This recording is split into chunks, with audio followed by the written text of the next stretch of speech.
10वां देशावकाशिक व्रत दिन प्रति प्रभात से प्रारंभ करके पूर्वाधिक 6 दिशाओं में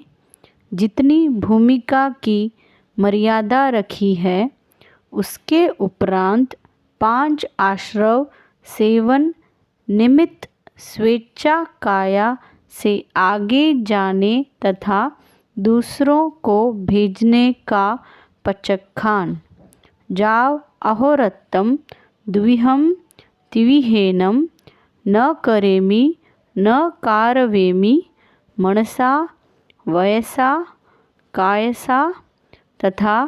जितनी भूमिका की हद रखी है उसमें जो द्रव्यादि की मर्यादा की है उसके उपरांत उपभोग परिभोग वस्तु को भोग निमित्त से भोगने का पचखान। जाव अहोरत्तम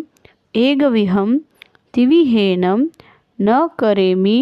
मनसा वयसा कायसा एवं 10वें देशावकाशिक व्रत के पंच अय्यारा जानीयव्वा न समायरियव्वा तंजाते आलोम आणवणपोगे पेसवणपोगे सदानुवाये रुवानुवाये